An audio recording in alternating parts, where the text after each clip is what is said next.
Désolé pour le retard, parce qu'on était en plein tout bishvat, en plein fruit. Mais alors on y va, on fonce. J'espère que le son est bon.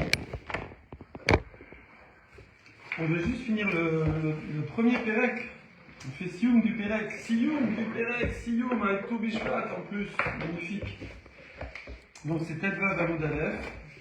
On est à la fin. Et on avait dit qu'on était sur l'histoire de Tfilin, qui n'avait rien à voir avec Yom Tov, mais comme on a parlé des Tfilin, alors on a continué sur les Tfilin. Et là-bas on disait que selon que le Beth Midrash, qui était à l'extérieur de la ville, il est minter ou il n'est pas minter, s'il est gardé ou il n'est pas gardé, mintera. Alors si il est gardé, tu peux laisser tes Tfilin là-bas. Par contre, s'il n'est pas gardé, tu peux venir pendant l'entrée de Shabbat en les mettant sur toi et rentrer dans la ville. Okay. Alors maintenant, la question, la Gemara pose une question. Delo Mintera. C'est vraiment à la fin des dernières lignes. Il me reste 2-3 lignes là pour finir ce sujet avant de passer au nouveau chapitre.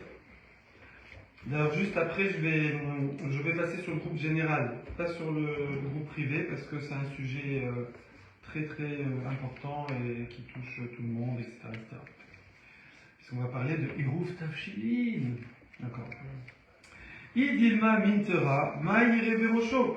Si le Beth Midrash, il est gardé, alors pourquoi on a dit que c'est seulement si les films sont sur sa tête qu'il peut sortir avec? Même si, ouais. S'il n'est pas gardé, même si les films ne sont pas sur sa tête, il faut qu'il les mette et qu'il sorte. Où on voit ça? Donc, Maïra Berosho, pourquoi on a dit seulement s'il a déjà les films sur la tête qu'il peut sortir du Beth Midrash? Afilou Martan Ve'aranami, même s'ils sont posés, Ve'atnan, parce qu'il y a une Mishnah qui dit, dans Hérouvin, donc c'est tous les Hérouv, portés, etc. Ouais. Et là-bas, c'est marqué à Motse de Filim. Quelqu'un, il trouve des Filim. Et il ne peut pas les laisser où ils sont. Il est dans la rue. Il est dans la rue. Quelqu'un, il trouve des Filim. Voilà, on a, je ne dis pas, parce qu'il faut être discret. En tout cas, voilà, il y a un spécial de Tfilin ici. Voilà. Donc, quelqu'un qui trouve des Tfilin, et c'est l'entrée de Shabbat, ça y est, ça va être la Shkia, le soleil se couche, alors, eh ben, il va pouvoir les porter. Mais il ne peut pas les porter comme ça sous le bras, parce que c'est Shabbat, il ne peut pas porter. Et il va les mettre Marnissan, Zoug. Il les met paire, une paire, un Zoug.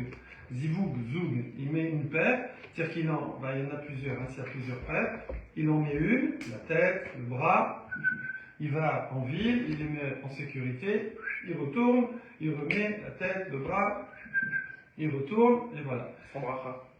Hein? Oui, de toute façon, c'est la shkia. Même dans la semaine, quelqu'un qui a oublié de mettre les filines, qui a été empêché, s'il les met après la shkia, comme ça fait jour, ça fait nuit, il les met quand même, il les met jusqu'à la tombée de la nuit, mais sans bracha. Après, c'est un doute s'il a fait la mise ou pas. Lokashia, des minter. Alors, donc, nous, si cette Mishnah nous dit que quand tu as des filines à un endroit qui ne sont pas gardés, il faut les mettre pendant le Shabbat, les mettre sur toi et aller les porter en blessure.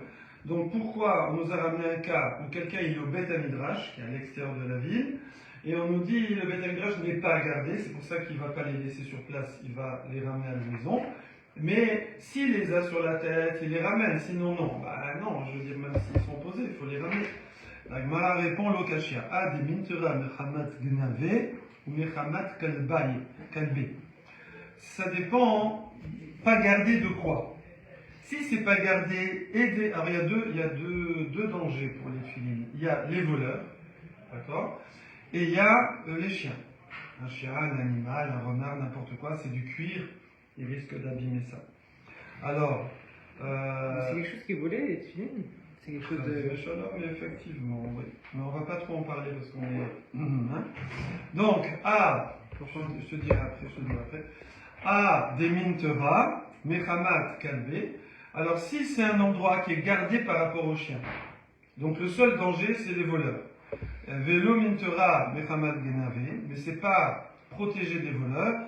Alors, maodetema, moi j'aurais pu penser que quoi? Que dans un Beth Midrash, bon là ce que je vais dire, il faut réfléchir là-dessus, mais dans un Beth Midrash, un endroit, on parle du Stetten, on parle du bled, là, où c'est un endroit avant, ils vivaient, une majorité de juifs, dans un village. On est à l'époque soit en Babylonie, soit en Eretz Israël, voilà, donc. Maoud et Tema, donc la majorité des voleurs, Rov l'estime, Israël il est où? Donc dans cet endroit-là, on est dans un Rov juif, donc si quelqu'un vole, je peux supposer que c'est un juif, Chas Shalom. Alors lui, même s'il vole les tefilines, Chas Shalom, l'homme il ne va pas les dénigrer, il ne va pas faire du zilzoul. Il va peut-être les mettre lui, ou il va les offrir à quelqu'un, je ne sais pas, ou il va les revendre, mais il va pas. Alors donc là, c'est pour ça que je ne permets pas de porter Shabbat s'ils ne sont pas déjà sur sa tête. Par contre, si c'est pas protégé non seulement des gens, mais aussi des animaux, alors là, oui, là, même s'ils sont posés, je peux les mettre sur la tête et les ramener à la maison. Kamash Malan, voilà qu'on apprend ça. Adran, Allah, Betsa, Shenolda, Be'om Tov. On a fait 15 pages sur l'œuf. Bon, on a vu quand même d'autres sujets, mais c'était beaucoup sur l'œuf et sur d'autres sujets. Maintenant, deuxième chapitre. Et deuxième chapitre, on va aller dans Hérouv Tachilin. Je commence juste la Mishnah, et après pour faire une petite intro. Tu voulais pas changer de... Oui, je change de truc. On passe sur le groupe général, parce que ça touche tout le monde.